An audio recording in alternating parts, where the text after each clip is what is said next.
Very good morning to all. Myself Nitish, assistant professor in economics.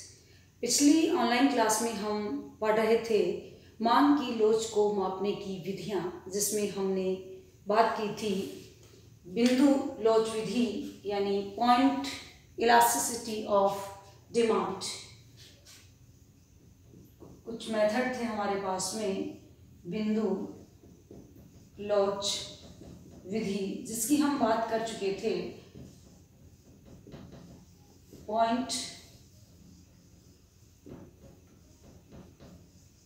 Elasticity of demand. उसके बाद अगला हमारा जो इसको इलास्टिसिटी को मेजर करने का जो मेथड है हमारे पास में, वो है चाप लोच विधि, जिसमें हम दो बिंदुओं के बीच लोच को मेजर करते हैं। दो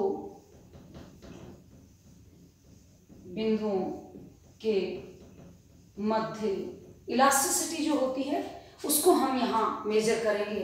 और थर्ड हमारे पास में जो मेथड है वो है कुल व्यय विधि, टोटल एक्सपेंडिचर मेथड, जिसमें टोटल एक्सपेंडिचर के बिहाफ पे हम इलास्टिसिटी ऑफ प्राइस को मेजर करेंगे। तो लास्ट क्लास में हमारी पॉइंट इलास्टिसिटी ऑफ डिमांड की बात हो चुकी है, और आज की क्लास में जो हमारा मुख्य बिंदु हैं वो रहेंगे चाप लोच, जिसमें दो बिंदुओं के बीच हम इलास्टिसिटी को मेजर करेंगे। और अगला टॉपिक रहेगा कुल व्यय विधि, टोटल एक्सपेंडिचर मेथड। तो हम सबसे पहले बात करते हैं चाप लोच विधि, जिसमें दो बिंदुओं के बीच हम इलास्टिसिटी को मेजर करेंगे, और जो कुछ इस ढंग से होगा हमारे पास। तो चाप लोच के जो है दो बिंदुओं के बीच जब हम इलास्टिसिटी को मेजर करते हैं तो हमारे पास जो फॉर्मूला होता है वो होता है elasticity is equal to delta x upon delta p into p upon x. इसको हम एक एग्जाम्पल लेते हैं। हम नेगेटिव स्लोप का एक डिमांड वक्र लेते हैं। ये इसका ओ एक्सिस है, ये इसका ओ वाई एक्सिस है। ये नेगेटिव स्लोप का डिमांड वक्र है। हम देखते हैं कि इसकी प्राइस मान लीजिएगा 5 रुपीज है। उस समय मांग की मात्रा और यहाँ इसकी कीमत वस्तु की, उस समय मांग की मात्रा 100 यूनिट होती है। अगर प्राइस गिरकर 3 रुपए हो जाती है तो मांग की मात्रा बढ़कर 200 यूनिट्स हो जाती है।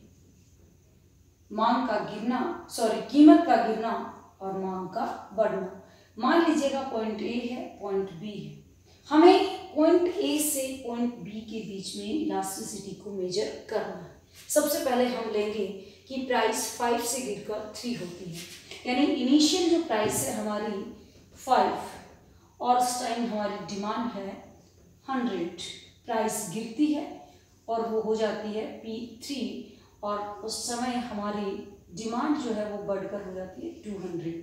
Formula delta x delta P हम अप्लाई करते हैं। इलास्टिसिटी डेल्टा एक्स यानी एक्स में मांग मात्रा में परिवर्तन 100, प्राइस में change -2 into initial price 5 and initial demand 100।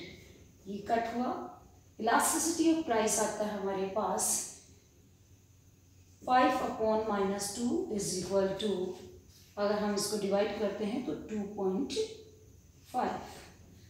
It means अगर हम ए पॉइंट से बी पॉइंट पे आते हैं तो इलास्टिसिटी ऑफ प्राइस आती है, elasticity of price is equal to 2.5। अगर हम इसका रिवर्स लें, मान लीजिएगा कि हम 3 रुपए जो प्राइस होती है और हमारी डिमांड होती है 200, किसी रीजन से प्राइस बढ़कर 5 हो जाती है और डिमांड अगर गिर जाती है और होती है 100 रुपए, इट मीन्स हमारी इनिशियल जो प्राइस है इज इक्वल टू 3 और इनिशियल डिमांड है वो है 200। प्राइस बढ़ती है और होती है 5 और डिमांड होती है 100। इट मीन्स हम वापस बी बिंदु से अगर ई बिंदु के बीच इलास्टिसिटी को मेजर करेंगे, फॉर्मूला हमारे पास delta x upon delta p into p upon x. सबसे पहले हम डेल्टा एक्स यानी डिमांड में चेंज, इलास्टिसिटी और price is equal to delta x होगा हमारे पास 100। देन हम डेल्टा पी लें तो पी आ गया अपने पास 2 और इनिशियल प्राइस 3 रुपये और इनिशियल डिमांड 200। सॉल्व करते हैं, ये 2 elasticity of price is equal to 3/4, it means 0.75। अगर हम पॉइंट ए से पॉइंट बी पे आते हैं तो इलास्टिसिटी आती है 2.5। अगर हम बी पॉइंट से ई पॉइंट पे जाते हैं तो elasticity is equal to 0.75। Elasticity हमेशा माइनस में होती है क्योंकि कीमत और प्राइस का प्राइस और डिमांड के जो रिलेशनशिप है वो नेगेटिव होता है, इसलिए इलास्टिसिटी हमेशा नेगेटिव साइन से दिखाई जाती है। तो हमने देखा कि 2 पॉइंट्स के बीच में हम इलास्टिसिटी को कैसे मेजर करते हैं, ये थी हमारी चाप लोच। अगला जो मेथड है हमारे पास टोटल एक्सपेंडिचर, हम उस पर भी बात करते हैं। कुल व्यय विधि के द्वारा हम इलास्टिसिटी को कैसे मेजर करेंगे, जो इस प्रकार से है। कुल व्यय विधि, total expenditure method. Total expenditure में टोटल एक्सपेंडिचर हम जो कर रहे हैं और उसका प्राइस के साथ हम ट्रेंड देखते हैं और हम इलास्टिसिटी को मेजर करते हैं। सबसे पहले लेते हैं हम प्राइस यानी कीमत। अगर कीमत बढ़ती है, कीमत गिरती है, लेकिन हमारा टोटल एक्सपेंडिचर कुल व्यय अगर स्थिर है तो elasticity of price is equal to 1। कीमत के बढ़ने, कीमत के घटने से टोटल एक्सपेंडिचर अगर स्थिर रहता है तो elasticity of price is equal to 1 होता है।